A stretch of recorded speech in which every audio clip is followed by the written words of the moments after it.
The weekly xenopsychology class aboard the Academy ship Harmony's Edge buzzed with nervous energy as students from 47 different species settled into their bioadaptive seats. Professor Reth's crystalline form catching the artificial sunlight streaming through the observation deck windows as her 6 arms moved in fluid patterns while she arranged her teaching materials. Today we explore fear, the professor announced, her voice carrying the musical quality that made her species such effective communicators. Each culture, each species has developed unique responses to terror and anxiety, and understanding these responses is crucial for effective interspecies cooperation. The classroom fell silent except for the gentle hum of life support systems and the occasional chirp from the Melodian students who communicated partially through sound. Alex Chen sat in the back row surrounded by beings that ranged from the towering, plant-like Verdians to the small, quick-moving sparklings whose entire bodies glowed with bioluminescent patterns. Your assignment, Professor Reth continued, extending one arm toward a holographic display that materialized in the center of the room, is to demonstrate how your species confronts its deepest fears, not through academic discussion, but through practical demonstration. A ripple of unease passed through the diverse gathering. The Altarian bird people ruffled their iridescent feathers while the rock-skinned granite folk shifted their massive forms, creating grinding sounds that echoed through the chamber. The energy-based lumens flickered with anxiety, their normally steady glow becoming erratic. Who wishes to begin? Professor Reth asked, scanning the room with her multifaceted eyes. Cree. An Altarian with brilliant blue and gold plumage stood first, her talons clicking against the floor as she moved to the front of the class. My people fear the loss of flight, she said, her voice carrying the melodic quality common to her species. When we face this terror, we practice controlled falls. Without warning, Cree folded her wings tight against her body and allowed herself to drop toward the floor. Her classmates gasped as she fell, but just before impact her wings snapped open, catching the air and lifting her gracefully upward. By embracing the fall, we conquer the fear of it, she explained. Landing softly next came Goran, one of the granite folk, his massive stone-like body creating small tremors with each step. Erosion haunts my people, he rumbled, his voice like distant thunder. We fear the slow wearing away of ourselves, so we expose our bodies to acid rain and grinding storms to build resistance. The demonstration continued as each species shared their fears and coping mechanisms. The lumens dimmed themselves voluntarily to face their terror of darkness. The aquatic tidal folk held their breath for uncomfortable lengths of time to confront their fear of suffocation. The hive-minded collective temporarily severed their mental connections to experience the horror of true isolation. As the presentations proceeded, Alex noticed a pattern. Each species faced concrete, immediate threats to their existence or nature, physical dangers that could be quantified and measured. Their fears made sense from a survival perspective. Are there any other volunteers? Professor Reth asked, her crystalline form rotating to survey the remaining students. Alex raised a hand slowly, feeling the weight of dozens of alien gazes settling upon him. He was one of only 3 humans in the class, and neither of his compatriots had volunteered. Most of the other species probably expected him to demonstrate something related to humanity's reputation for military prowess or physical courage. Interesting, Professor Reth mused as Alex stood. The humans have a fascinating relationship with fear, based on our preliminary studies. Please proceed. Alex walked to the front of the classroom, his soft footsteps almost silent compared to the dramatic sounds made by the previous presenters. He was average height for a human, with dark hair and unremarkable features. Nothing about his appearance suggested the kind of primal terror that drove the other species' demonstrations. Before I begin, Alex said, his voice carrying easily through the chamber despite its quiet tone, I need to ask Professor Reth to dim the lights to their lowest setting. A murmur of confusion rippled through the assembled students. The lumens brightened with what appeared to be amusement, clearly thinking that humans shared their fear of darkness. Several other species exchanged glances that seemed to communicate disappointment. Surely the humans, known throughout the galaxy for their military effectiveness and exploration of dangerous worlds, had more substantial fears than simple darkness. Very well, Professor Reth agreed, manipulating the environmental controls with 2 of her arms while keeping the other 4 focused on her students. The lights dimmed gradually until only the bioluminescent students provided illumination, casting eerie shifting patterns across the walls and ceiling. The sparklings' bodies pulsed with gentle colors, while the lumens maintained a steady, soft glow.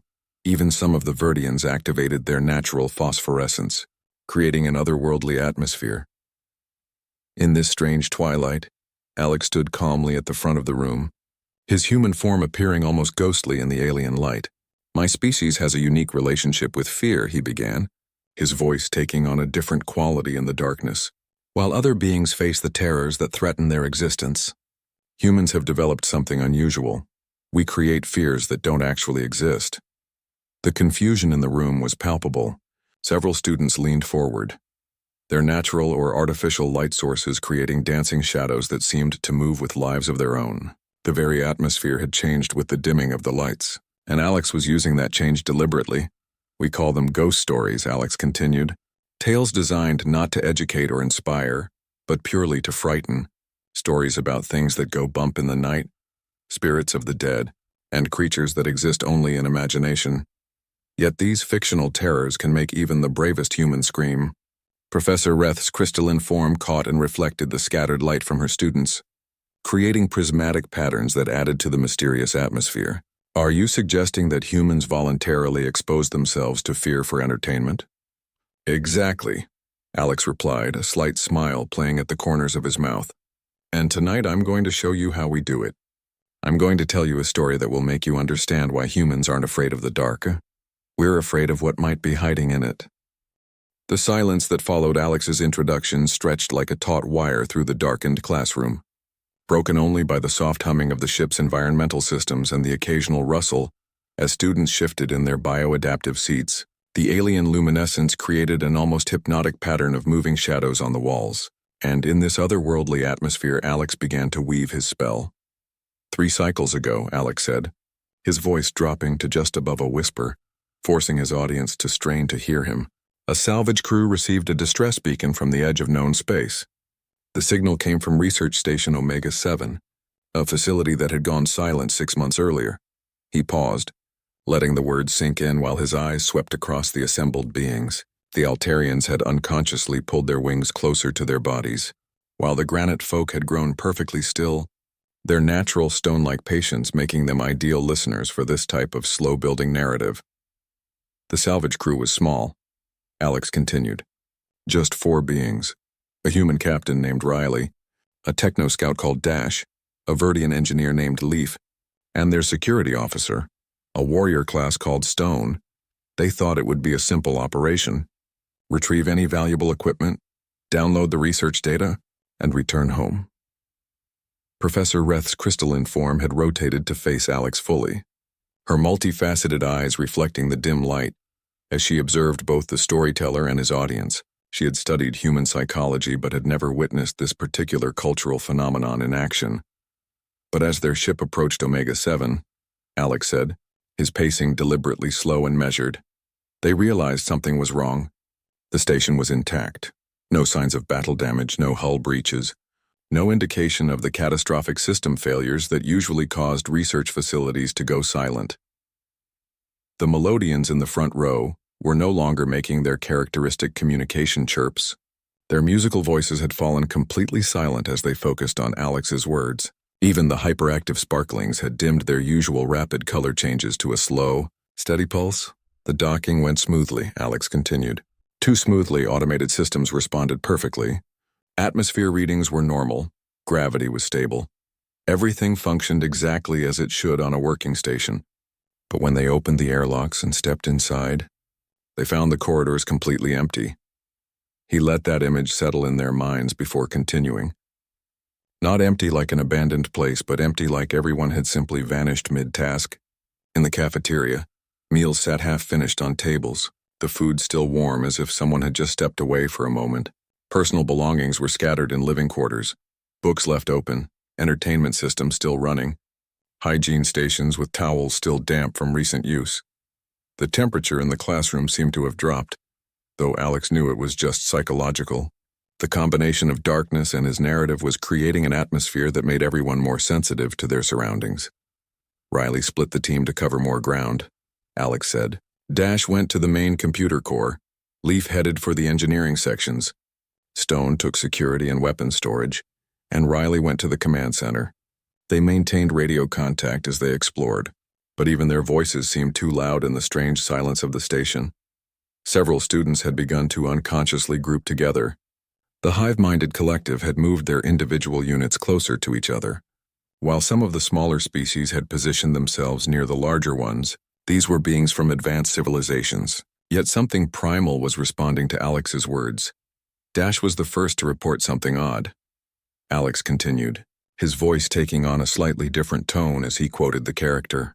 Riley, these computer logs show normal operations up until 6 months ago. Then nothing. Not system failure, not emergency shutdown, just nothing, like someone walked up to every terminal and turned them off at exactly the same moment. The human storyteller was using techniques that his species had refined over millennia. The strategic pause, the change in vocal tone, the careful control of pacing to build tension. His alien audience had no cultural immunity to these methods. Meanwhile, Leaf was discovering something equally disturbing in engineering. Alex said, all the station systems were running perfectly.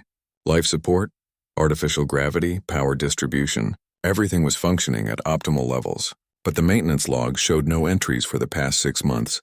It was as if the station had been maintaining itself. Professor Reth found herself leaning forward despite her scholarly detachment.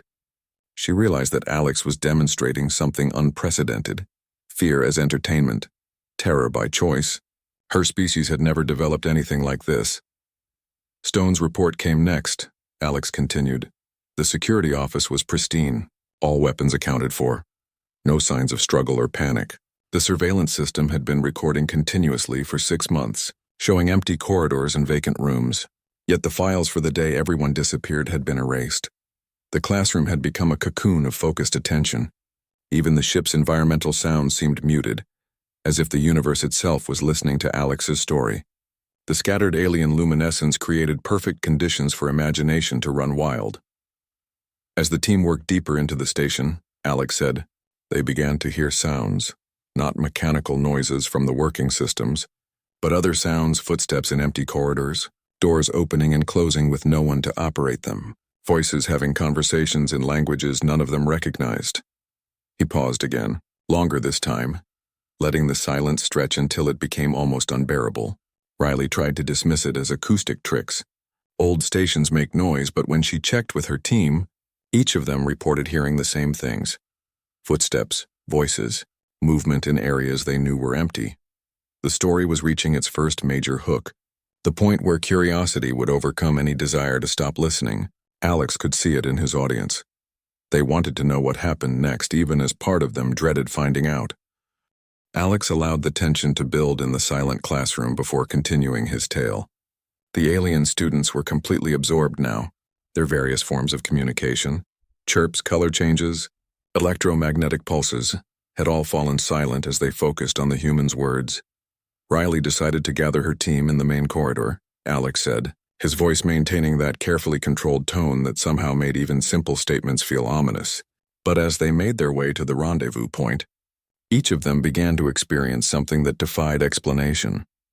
The sparklings had synchronized their light pulses without realizing it, creating a slow, hypnotic rhythm that seemed to match the cadence of Alex's storytelling. The effect was mesmerizing and added to the otherworldly atmosphere he was creating. Dash reached the meeting point first, Alex continued. As he waited in the main corridor, he noticed something strange about the station's lighting system. The illumination panels were dimming and brightening in sequence, creating patterns that seemed almost like signals. When he ran a diagnostic, the system reported normal function, but the patterns continued. He paused to let his audience imagine the scene. Leaf arrived next, but as she approached, Dash noticed something that made his circuits freeze with terror. Leaf was walking normally, but in the polished metal walls behind her, her reflection showed her moving backward, as if the image in the metal was walking away from where she was actually going. A ripple of unease passed through the classroom. Several students looked reflexively at the polished surfaces around them. The combination of dim lighting and alien bioluminescence was creating exactly the kind of visual tricks that Alex's story was describing. Stone was the last to arrive, Alex said, but when he got to the corridor, he was breathing heavily, not from exertion but from fear. When the others asked what had happened, he told them that as he walked through the security section, every monitor had activated simultaneously, showing surveillance footage of the corridor where they were now standing, except in the footage. They could see themselves having this exact conversation. The implications of that statement hung in the air like a physical presence. Professor Reth found herself calculating the logical impossibilities, while simultaneously feeling a chill that had nothing to do with temperature. Riley tried to maintain order. Alex continued. She suggested they were experiencing some kind of psychological effect, maybe gases leaking from the life support system. But as she spoke, they all heard it, the sound of footsteps coming from every direction at once. Not the mechanical rhythm of automated systems, but the irregular pattern of living beings walking through the corridors around them. The human storyteller was using every technique at his disposal now. The description of impossible events, the building sense of being surrounded, the suggestion that rational explanations were failing. They decided to investigate the source of the footsteps, Alex said, moving as a group toward what sounded like the loudest concentration of activity. But as they walked through the station, something became terrifyingly clear. The sounds were always coming from just ahead of them, just around the next corner, just through the next doorway. Several of the alien students had begun exhibiting classic fear responses. The Altarians' feathers were standing on end. The granite folk were clustering together despite their usual preference for solitude. Even the confident predator species were showing signs of unease. When they finally reached what should have been the source of the sounds, Alex continued, his voice dropping even lower, they found themselves in the station's central hub, a large circular chamber with corridors branching off in all directions, and there, carved into the metal walls, were words. He let that image settle before continuing. Not written with tools or laser cutters, but carved with fingernails and claws, gouged deep into the metal by beings who had scratched at the walls until their fingers bled. And the words were all the same message, repeated hundreds of times in dozens of languages. It knows we're here. The classroom had become so quiet that the ship's life support system sounded unnaturally loud. Alex could see that his audience was completely engaged now, their rational minds trying to process the story, while their instinctive responses were preparing for danger that didn't actually exist. Riley ran a translation program on her scanner, Alex said. The messages had been carved over a period of weeks, starting with calm scientific observations and gradually becoming more desperate, more frantic.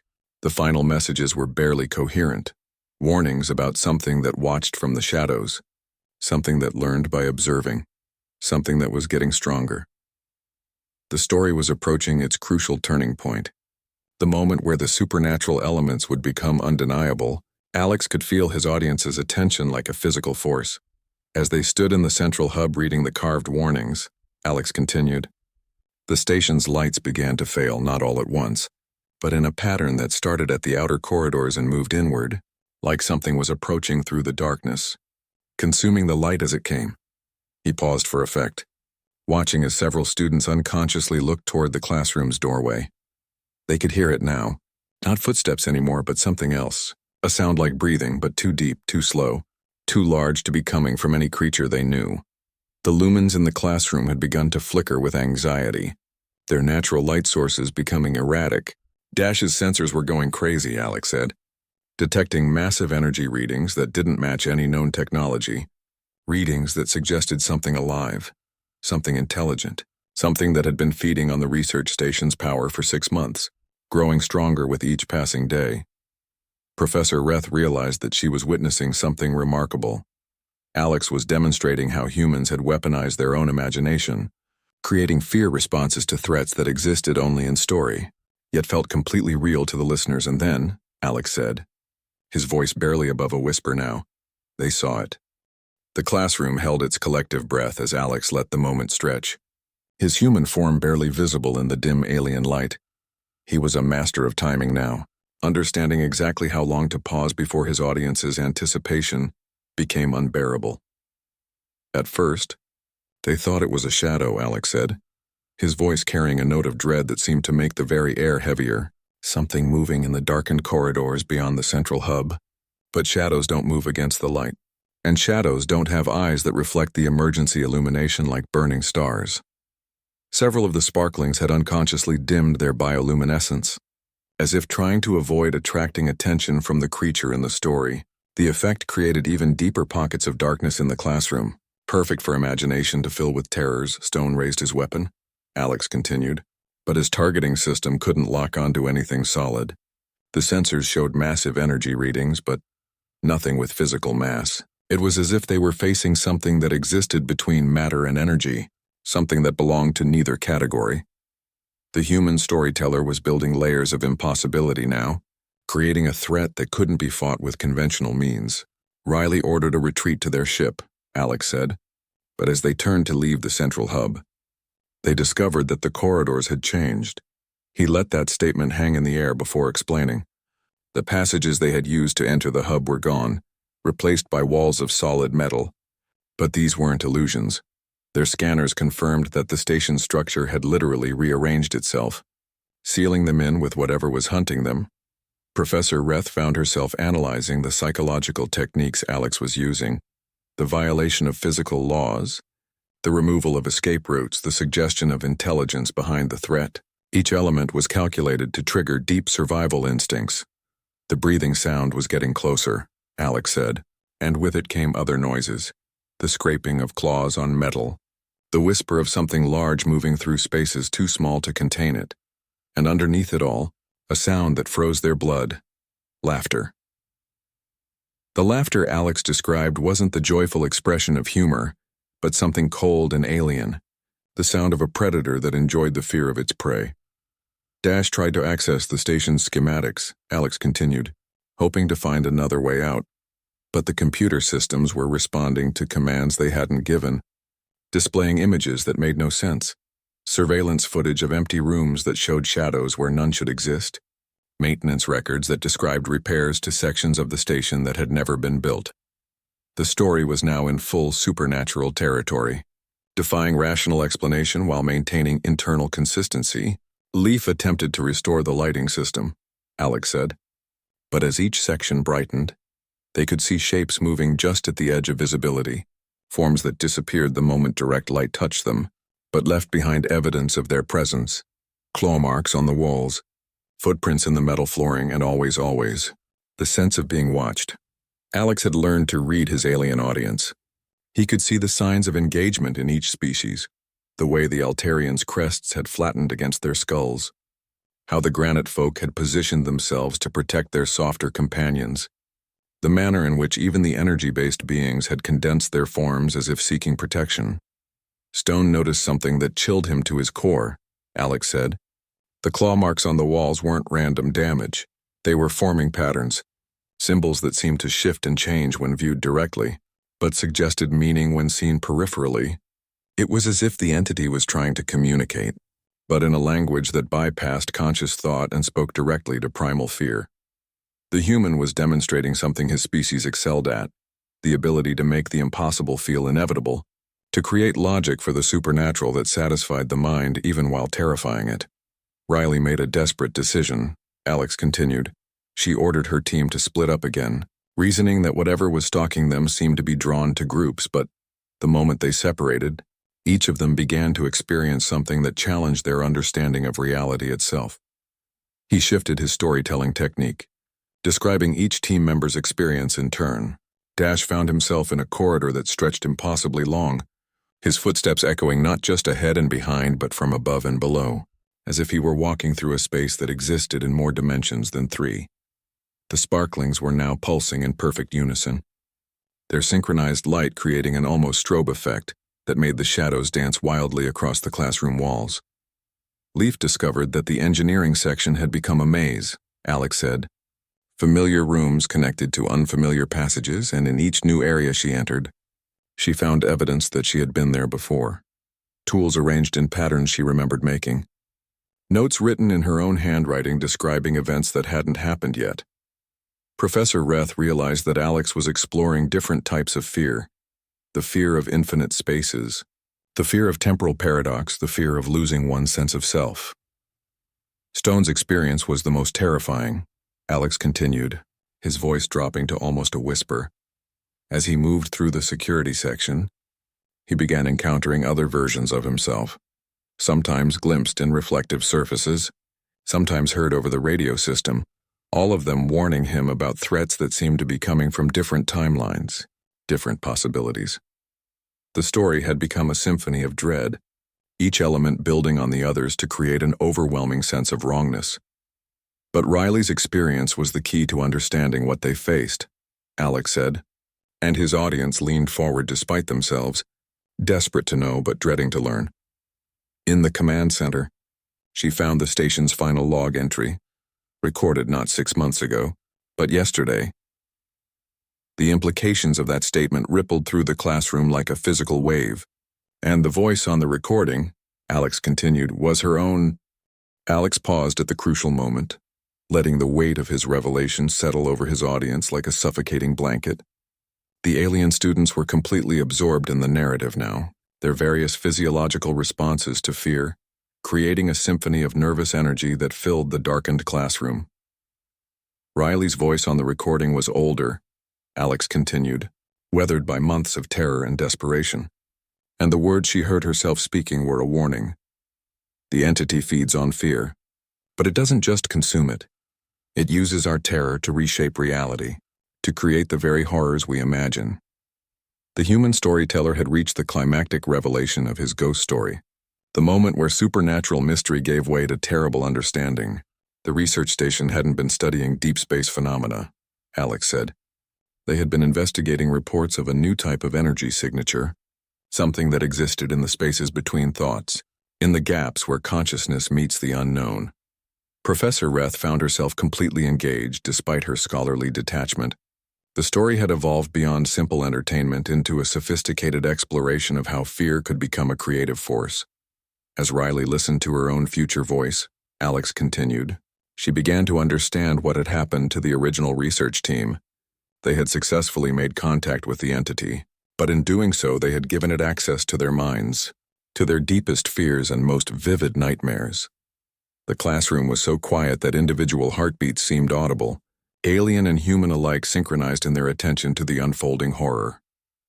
The entity had learned from them, Alex said, absorbed their knowledge of what frightened conscious beings, and then it had used that knowledge to transform the station into a perfect trap, a place where reality bent to accommodate every possible terror. He shifted his voice slightly, taking on the tone of Riley's recorded message. We thought we were explorers, but we were teachers, showing this thing how to perfect the art of fear, and now it's using our own minds against us, creating experiences designed specifically to break each of us. The story was approaching its final twist, the revelation that would recontextualize everything that had come before. Riley realized that her team wasn't experiencing random supernatural events, Alex said. Each terror was custom designed based on their psychological profiles, their deepest phobias and most primal anxieties. Several students had unconsciously moved closer together, seeking comfort in proximity, even though they knew the dangers in the story were fictional. This demonstrated exactly what Alex was trying to show them, the power of manufactured fear. Dash's endless corridor exploited his fear of infinity, Alex explained. Leaf's temporal paradox targeted her terror of losing control over cause and effect. Stone's multiple selves attacked his fear of identity dissolution, and Riley's recorded message forced her to confront the possibility that free will itself might be an illusion. The human was demonstrating how his species had learned to dissect fear, to understand its mechanisms and use that knowledge both to create and overcome terror. But the most horrifying realization, Alex continued, was that the entity hadn't finished learning. Every moment of terror, every spike of adrenaline, every creative fear response was teaching it new ways to manipulate reality, making it stronger and more sophisticated. Professor Reth recognized the genius of the narrative structure. Alex was showing his audience how humans approached fear as both enemy and teacher, studying it to understand it. Riley gathered her team through the radio system, Alex said, and shared her discovery. The only way to escape was to stop feeding the entity, to overcome their fear responses and deny it the energy it needed to maintain its reality distortions. The story was entering its resolution phase, but Alex wasn't finished with his demonstration. But here's the truly terrifying part, he said, his voice carrying a note of terrible finality. As they worked to control their fear, They realized that someone else was on the station with them, someone who had been there all along, watching, learning, waiting. He let that revelation hang in the air before delivering the final twist. The entity hadn't just absorbed the knowledge of the original research team. It had absorbed their personalities, their memories, their very essence, and one of the beings that Riley thought was her crew member was actually the entity itself, perfectly disguised, feeding on their fear while pretending to experience it alongside them. The classroom erupted in a collective gasp that transcended species barriers. Several students looked suspiciously at their neighbors. Caught up in the paranoid logic of the story, Riley never discovered which of her companions was the imposter. Alex said, building to his climax, because at that moment, all the lights in the station went out, and in the perfect darkness that followed, she heard 4 voices calling her name, but she was alone.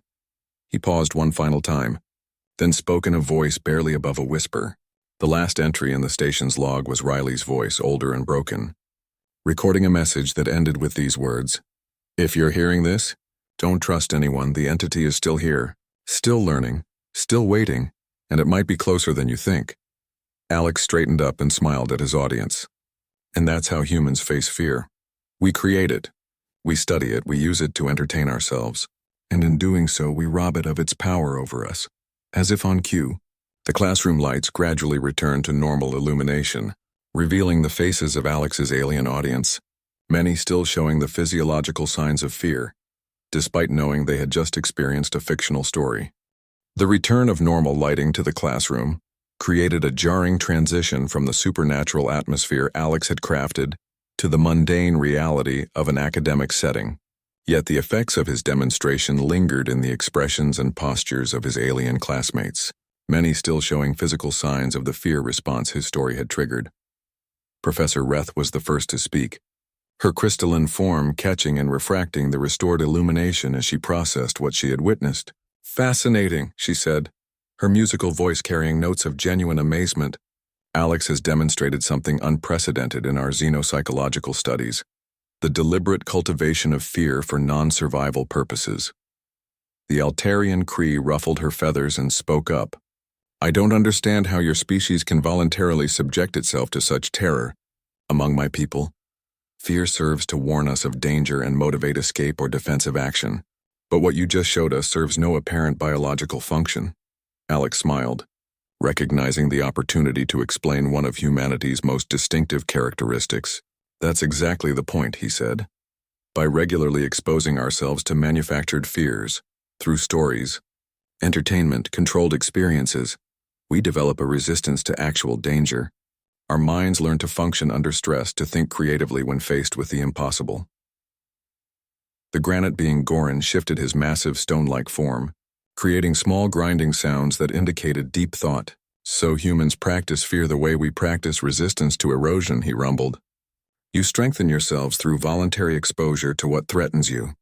"In a way, yes," Alex replied, "but it goes deeper than that. While other species fear concrete things that exist in reality, humans have evolved to fear the unknown itself, the things that might exist in darkness and uncertainty. This has driven our rapid technological advancement and our reputation as explorers."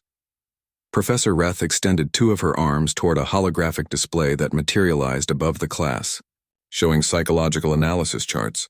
"According to our studies, most species develop fear responses to immediate quantifiable threats, predators, environmental hazards, biological needs, but humans appear to have weaponized their imagination against themselves."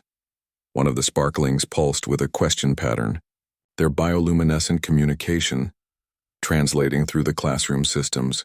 "Are you saying that humans deliberately make themselves afraid of things that don't exist so they can handle things that do exist?" "Exactly," Alex confirmed. "Think about what just happened here. I told you a story about an entity that feeds on fear and manipulates reality. None of you have ever encountered such a thing, yet you all experienced genuine terror responses. Your bodies prepared for danger that wasn't there." The energy-based lumen designated bright flickered with what seemed like understanding. "This explains human behavior patterns we've observed in crisis situations. While other species either freeze or flee when faced with unprecedented threats, humans often become more creative and resourceful. Professor Reth was taking notes with 3 of her arms while maintaining the holographic display with the other 3. The implications for interspecies cooperation are significant, she observed. If humans can function effectively while experiencing fear, they might be ideal candidates for exploration missions and first contact scenarios. Alex nodded. Our ghost stories and horror entertainment serve as training exercises. We learn to think clearly while terrified, to make rational decisions in irrational situations, to find solutions when normal logic fails. A Melodian student offered a musical question that translated as curiosity about the social aspects of fear. Is this why humans often gather in groups to share frightening stories? Are you teaching each other to be afraid? We're teaching each other to overcome fear, Alex corrected. By facing imaginary terrors together, we build bonds of trust and mutual support when real danger comes. We already know we can rely on each other under the worst possible circumstances.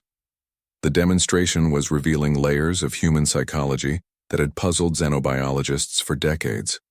Professor Reth manipulated her holographic display to show comparative fear response charts across different species. What Alex has shown us challenges our fundamental understanding of evolutionary psychology, she announced. Most species develop fear as a survival mechanism, but humans have transformed it into a tool for growth. One of the few artificial intelligences in the class processed this information with visible computational patterns flickering across his optical sensors. This suggests that human creativity and problem-solving abilities are directly linked to their comfort with uncertainty and their willingness to explore dangerous possibilities. Consider this, Alex said, warming to his explanation. When humans encounter something truly unknown, our first instinct isn't just to survive it, it's to understand it, to find patterns, to create explanations even when none exist. Our ghost stories train us to look for logic in chaos. The Verdian engineer leaf swayed slightly, her plant-like form rustling with what seemed like nervous energy. But doesn't this constant exposure to fear create psychological damage? How do humans maintain mental stability while voluntarily traumatizing themselves? Alex's expression grew thoughtful. That's the beauty of it. Because we know the fears are artificial, we maintain control over the experience. We can stop a scary story anytime we want. We can turn on the lights. We can remind ourselves it's just fiction. This gives us a sense of mastery over fear itself. Professor Reth's analysis was becoming more animated as she grasped the implications. So humans have essentially gamified terror, turning their most primal survival responses into entertainment and training exercises. This would explain why human explorers and diplomats consistently outperform other species in high-stress situations.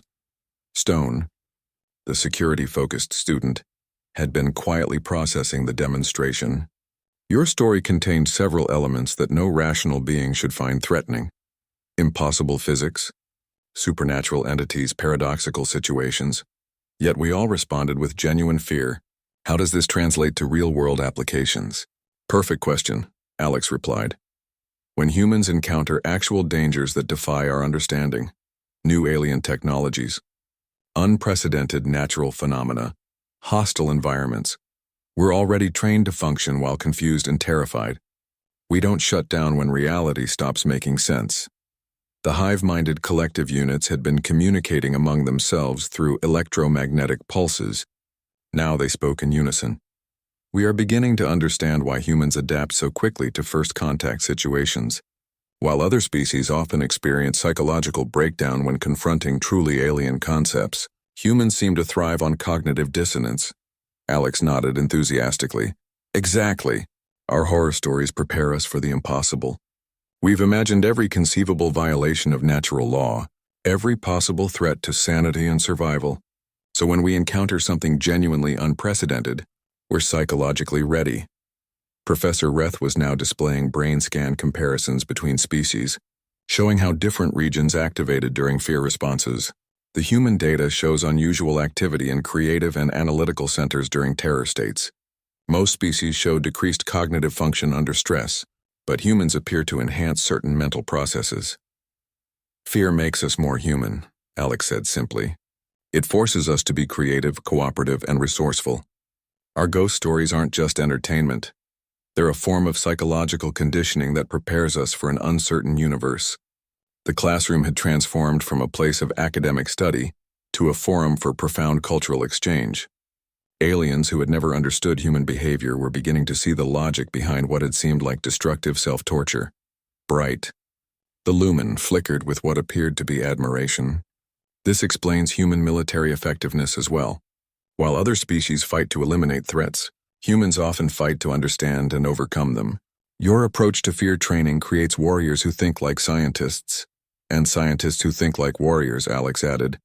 Human researchers regularly put themselves in dangerous situations not because they have to, but because they want to learn. Our comfort with controlled fear makes us willing to take calculated risks for knowledge. The implications were staggering. Professor Reth realized she was documenting a breakthrough in interspecies psychology. Class, she announced. What we've witnessed today represents a fundamental shift in our understanding of fear as an evolutionary tool. Humans haven't just adapted to survive in a dangerous universe. They've adapted to thrive in an uncertain one. As the session concluded, the alien students looked at their human classmate with new respect and understanding. They had learned that what appeared to be a species obsessed with self-inflicted terror was actually a civilization that had turned its greatest weakness into its greatest strength, transforming fear from an enemy into an ally in the ongoing quest to understand and explore the cosmos. Alex smiled as he returned to his seat, knowing he had successfully demonstrated one of humanity's most profound gifts, the ability to face the unknown not just with courage, but with curiosity, creativity, and an almost supernatural resilience born from generations of deliberate practice, with imaginary horrors that prepared them for real wonders.